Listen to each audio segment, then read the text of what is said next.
Deborah Atwood graduated from Western in 1977 with a BS in environmental toxicology and nutrition. Now, almost 4 decades later, she helps people engage in society's toughest issues and make informed decisions. Addressing global concerns such as climate change, food security, emerging technologies, public health, and sustainability, she brings people together on the local, national, and international stage to learn from each other and build mutual understanding. Western student Jose Salazar got a chance to sit down with Miss Atwood to find out more.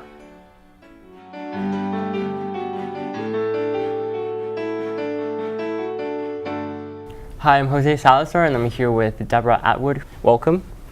So you are an alumni of the Huxley College of the Environment here. Can you tell us about your experience?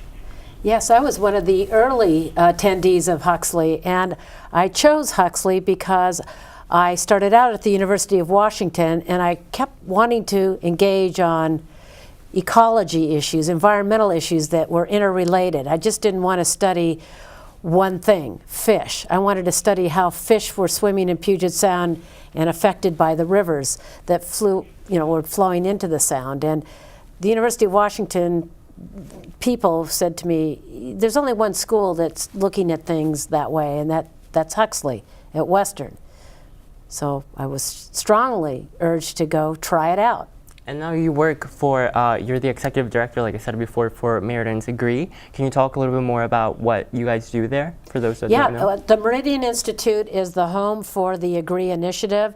Agree is what was set up through the vision of 9 foundations who got together and said, we want to set up a process, a time-limited process that examines how we're going to feed 2 billion people through the lens of U.S. policy.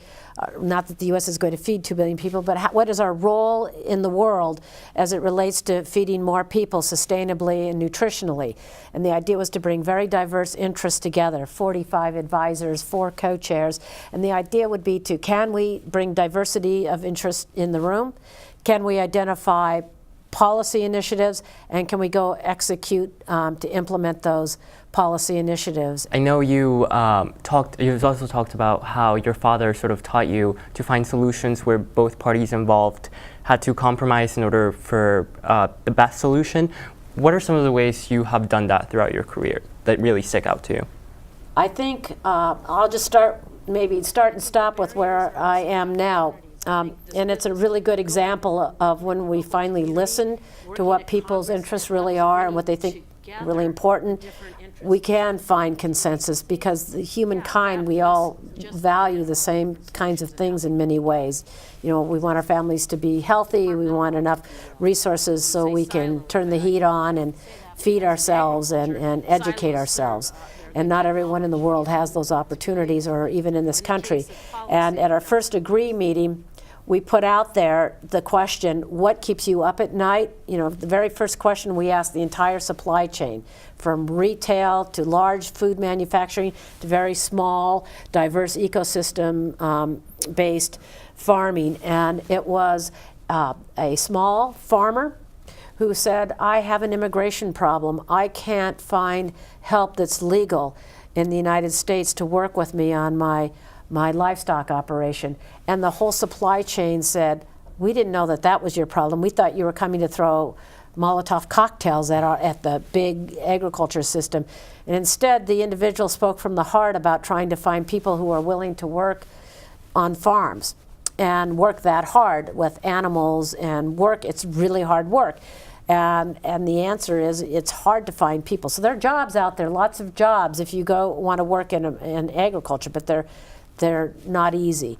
And immigration is just one of the issues. It's woven throughout the supply chain. People that are graduating with PhD degrees in chemistry and physiology and plant genetics they're not from this country. Majority of them are actually, I've been told, are from China or from India, and they're not allowed to stay and work in this country. So the whole supply chain realized that we have an immigration problem, we have to treat people better, fair, with justice, and that our system needs reform.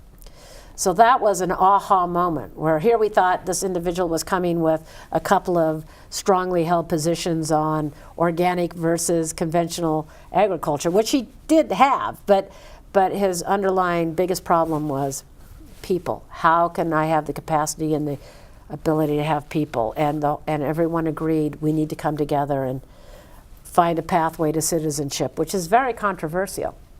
And these weren't Republicans, Democrats, and independents. These were people coming together saying we need to find a way to rationalize and, you know, allow people to come to this country, get a fair wage, and be part of the system. This was Deborah Atwood. Thank you so much for joining us.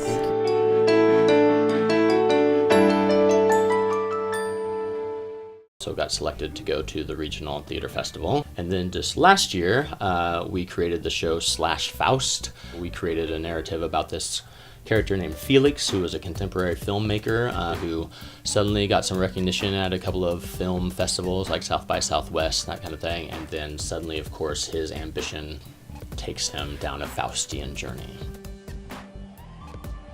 He likes to lead you toward